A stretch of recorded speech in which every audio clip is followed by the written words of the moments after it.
Welcome to the table, friends. This is Joe. Blue Oval Racing. Yes, indeed. I guarantee. Please, baby, please. Yes, indeed. We're not at the bench. We're at the table. I'm going to say this before I even start the video. Well, it's already started the video, but before we go any further, shall we say, I am no way, shape, or form an expert on polycarbonate, plastic, Lexan, whatever you want to call it. These little babies right here. No expert on this whole situation, shall we say. But I'm going to learn. I'm going to become an expert. I have painted a few in the past, and they didn't turn out that good. I'm not going to lie. But I didn't have the right products. I have painted quite a few plain HO scale slot car bodies. Say like an older AFX, an Auto World, a Tyco, whatever you want to change the color on and make it look nice. I have painted plenty of those, and they turn out pretty damn good. But this is a whole nother ball game. So I picked up some of these bodies from Terry over at HC Slot Cars, please, baby, please, and Dan, the professor at Viper. I said, Viper Scale Racing, please, baby, please. Yes, indeed, out in Utah. So I picked up a few, and I decided, well, let's go ahead and paint them. So then I hit my research hard and heavy with water-based paints. I didn't want to use no chemicals. I don't need to play with none of that stuff at this moment in time. Water-based. What is one of the best water-based? Because there is no best, but this product is close. Createx Colors. A spectacular line of water-based paints that are durable. Check Createx out. They make your Createx paints and the Wicked color line. Very, very nice paints. They make all the products to make the paints work. They make reducers, they make cleaners, they make the clear coats. They have the 430 balancing clear. It's a urethane clear, it's a water base. They have the UVLS clear, it's the 450. You can get in gloss, semi-gloss, and matte finish. What makes this product terrific, you add this to the paints and let the paint sit for 15 minutes. You don't mix it in a bottle. You take the amount of paint you want in a small cup, mix 10% of this, add some reducer to get it to the right consistency that you need to airbrush. Let it set 10 minutes. It has a reaction with the paint to make the paint more, I don't know if the word rubberized, but it definitely makes the paint adhere to the polycarbonate a lot better than if you're using the plain paint. And what that's going to help is when you crash and you hit this, it doesn't blister, peel, or flake. But you got to make sure you prep the surface first by washing it out with dish soap and water. And I wipe them out with alcohol after that. So that is that. Createx. They have a bunch of different reducers for different uses. I highly suggest Createx. They have some nice pearls.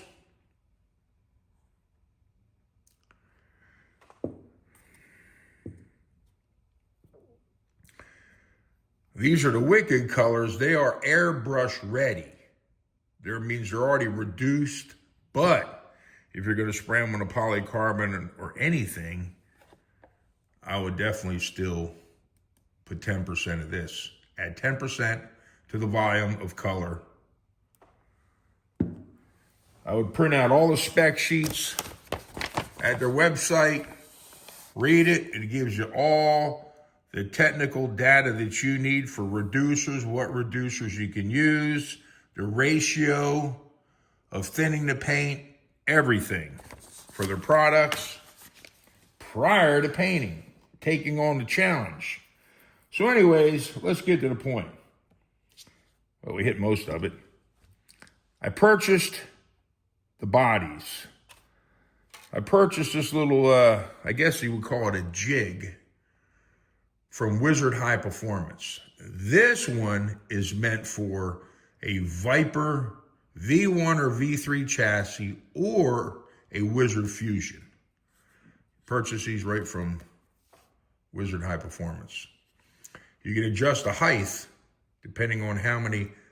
I have double-sided sticky tape under here holding this to the board. If you need to have it any higher, you add 2 pieces of sticky double-sided tape or 3, whatever you need, depending on what body you're going to be pinning and the height that you want the body to be sitting on the car.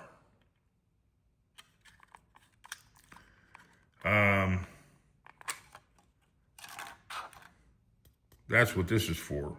And I used, not this, I grabbed the wrong one. This for marking where the pins need to go. So you have a body, you place it on the car. I have to turn it this way, I gotta look. And then you look, line it up where you want the car to set, how you want to rest on the jig. And then you just line it up and poke right where the spot is. And there's little holes right here. You just lightly poke and that'll get the hole going for pinning. And if you don't have the stickies for placement on the tires, you can, I had a Sharpie, where did it go?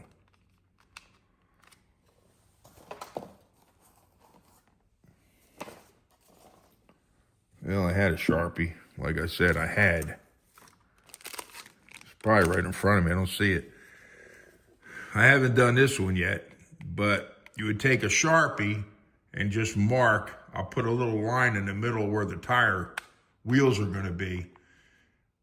And that'll start me off after it's painted on where to start lightly cutting and grinding. And then check the fitment with a completed either a Viper V1 chassis or a Wizzard Fusion chassis for fitment.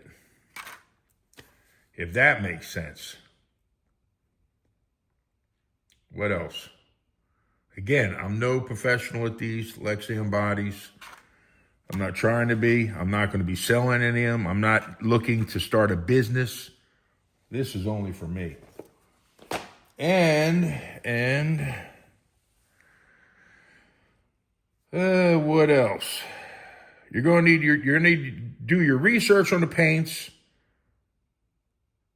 Make sure you get a paint that will adhere to polycarbonate. Get the data sheets, do your research. Masking is a chore. You're never going to get them perfect. If you're fussy britches like I get, it's going to be a nightmare. Finally, I learned to throw in the towel, and close enough is good enough because these things are going to get destroyed eventually. Close enough is good enough.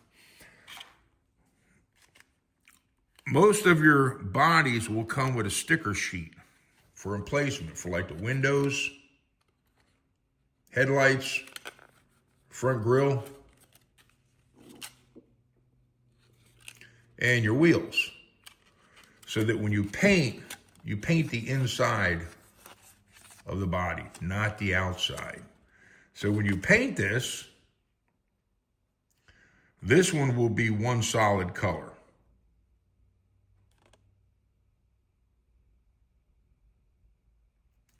Well, I take that back.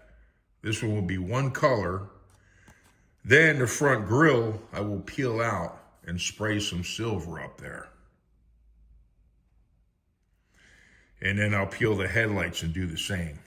A little bit of silver. The headlights and the front grille, after the body's painted, then I'll lightly airbrush some silver. Let it dry, peel the windows, they're gonna be clear. Peel the tires, where the tires and wheels go, then I'll know where to start lightly cutting and grinding. And then fitting the chassis in for fitment. Hope this makes sense.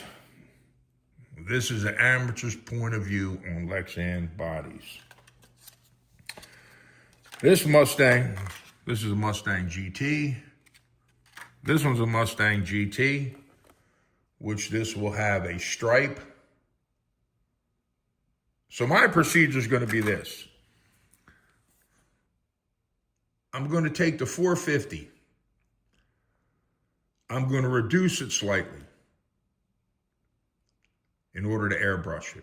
Then I'm going to airbrush every body on the inside with the clear, the UVLS clear, because this is going to stick to the plastic and it's going to make a better base for the color to stick. All will be sprayed with this on the inside first. Then I will mix this with the proper color that I want, and I will add reducer if needed.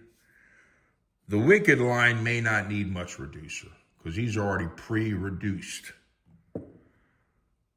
But I'll add the UVLS because it's going to help make the paint adhere better to whatever it is laying on. So I'm going to double whammy these with a clear coat first, then the paint. You get the picture. I'm confusing myself. I think enough of that. You all have to, I'm going to make a video when I'm spraying them. But this is a Mustang GT, so I'm going to paint this one. Say I'm going to paint it like a silver. Actually, I'm going to paint it this color. I will first lay down this color. Then, and this is a pearl. And then I will take the pearl black and paint the stripe. I'll paint it first with this, let it dry, then I will peel the stripe off. Now the rest of the body's painted. I will leave all the windshields covered up, the front headlights and all that. And I will leave the masking for the tires. I'll pull the tape and then paint the stripe. Just the stripe area. You don't need to paint the whole inside of the body. Paint the stripe area, let that dry. Then I will pull the headlights off and the front grille. And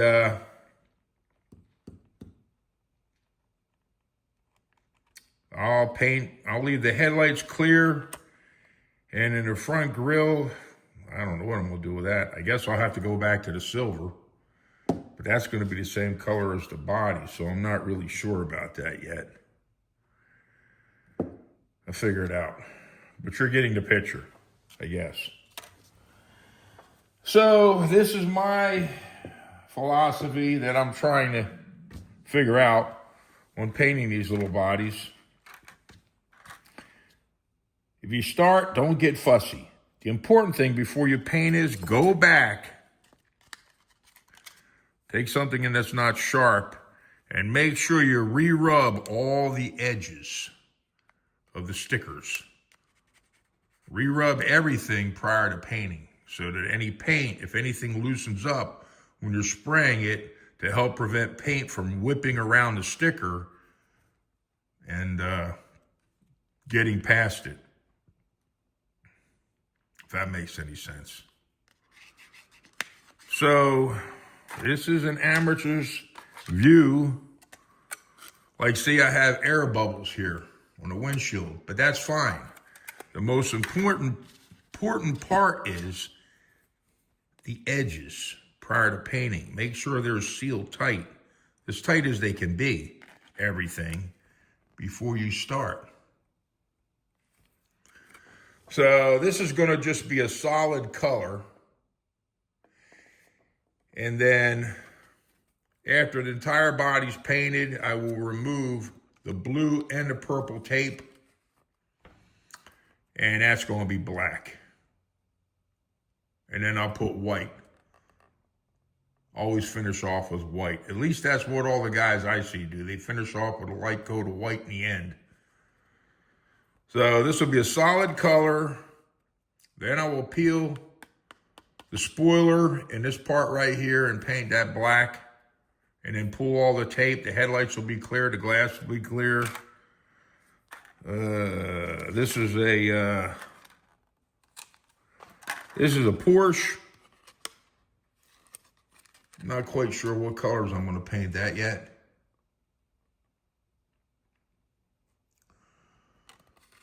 All the glass will be clear.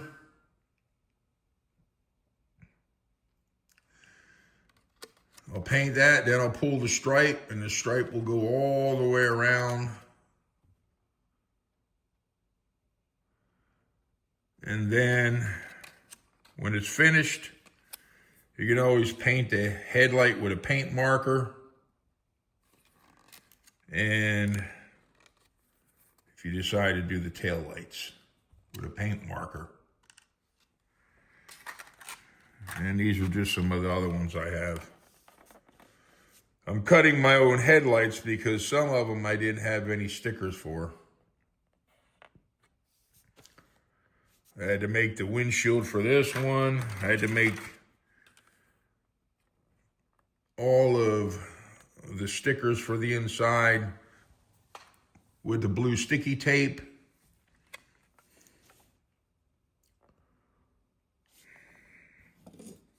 This helps. This is square corners. They're accurate. Put your tape on there and make sure it is squared up with the block and the square for when you're cutting or doing angles.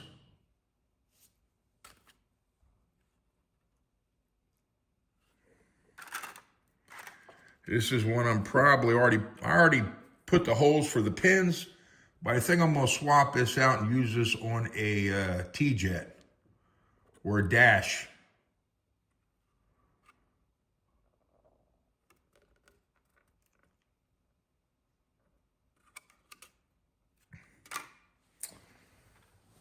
It's another one.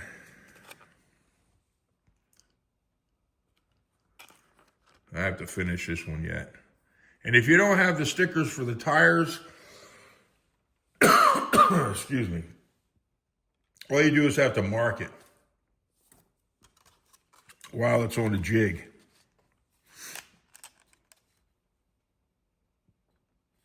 Just keep the marks low enough. You don't want to go too high. That way when you do start cutting, and you don't go too high. That's just my opinion. I'm using 2 different size painter tapes. You can buy these off Amazon.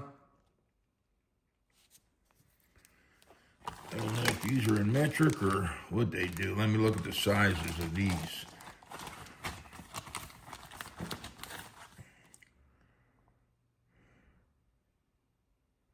1/8 inch and 1/4 inch.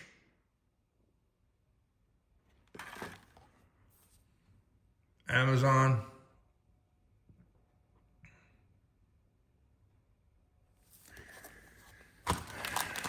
You get this many for a couple of dollars. You get quite a few. Actually, right here. You get 8 rolls, 4 of each side.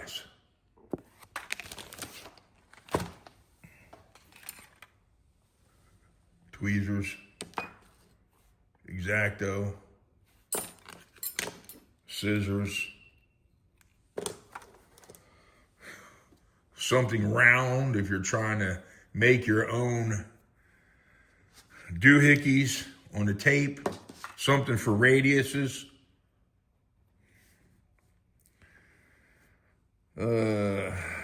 Like this one, I used a spoon, measuring spoon, to get my radiuses for the window cuts.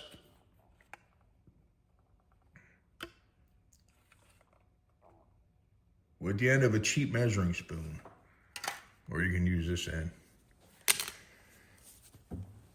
What else? I'll do my best to make a video while I'm painting them. I have a little bit more taping up to do on this one. And this one. Amazon, these are cheap.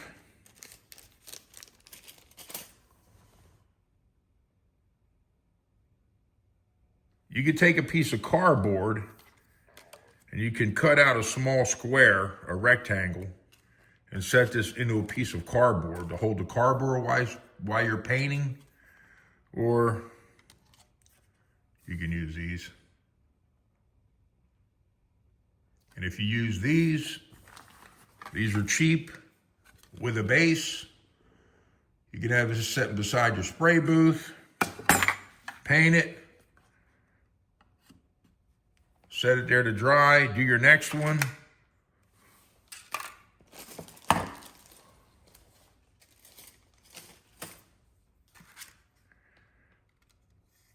Set it on there.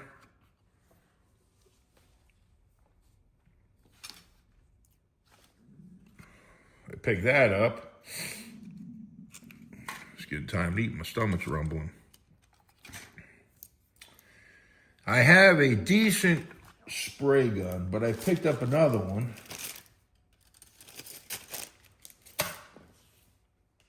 Gallery.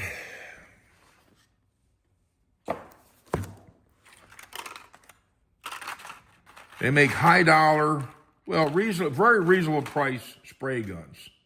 They're not like an Iwata and all that where, you're going to get up to, say, $200 on a spray gun, 150, $200. I think this was like $40-some. It's a very good spray gun for the price. And gives you the layout, the schematic on the gun. You can buy all the parts to rebuild it or anything that may need replaced in the future.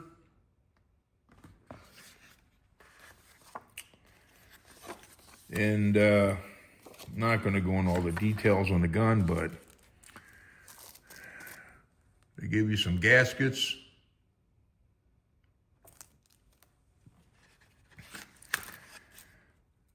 You get two tips. You get a 0.5 and a 0.35 tip. You get two tips with the gun.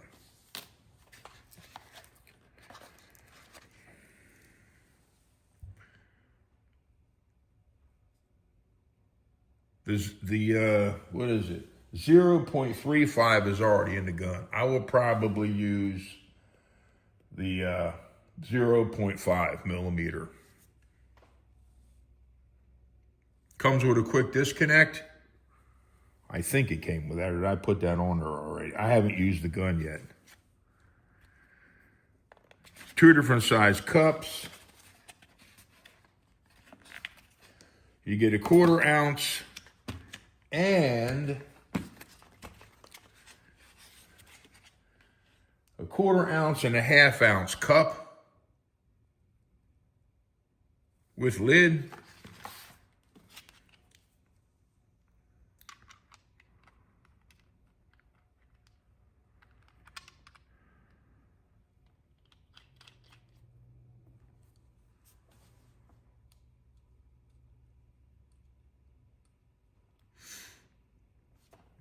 You got your adjustments.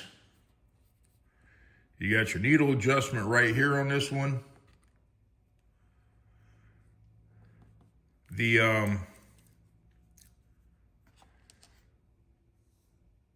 To change the tip, you don't even need a tool.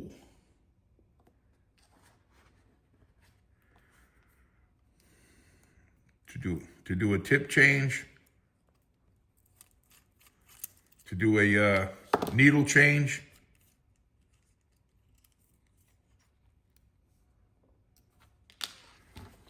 or the tip. Tip just drops right in. Some of the spray guns require a little wrench. And some, they're a pain in the butt for me. So,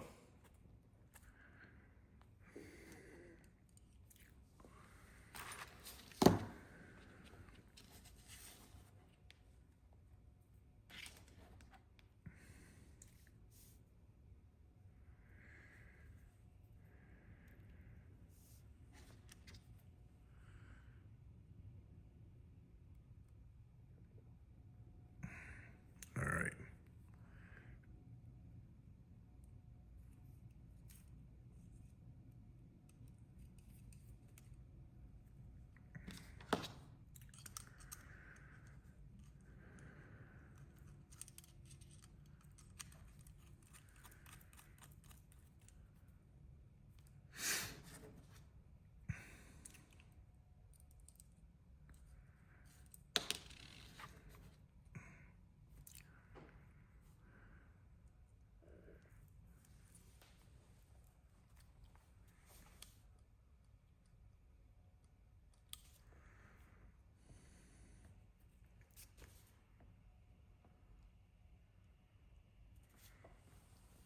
I guess that's it for this video, friends. Wish me luck. When the time comes, start spraying hopefully here in the next day. I'll probably practice on some spoons, plastic spoons. A lot of guys that have airbrush channels, that's what they do. They practice with plastic spoons, clean them off, blow them off, whatever, if you want to prep the surface on the plastic spoon. Paint over them just like they are. But that's what I'll probably do to start off. Because like I said, I can airbrush, but it's always nice to have a little bit of practice before you go for the gusto. And that's going to be pretty much it for this video. And again, I'm not trying to be an expert. I'm not trying to start a business or anything like that. I will continue buying finished bodies from J Jap for sure. But what the heck? You got to give it a shot. Especially us older guys, you sit around, what do you want to do? What are you going to do? What are you going to do? Well, if you don't have nothing to do and you're bored, hey, paint slot car bodies. Use an airbrush. Get a water-based product. Get a spray booth.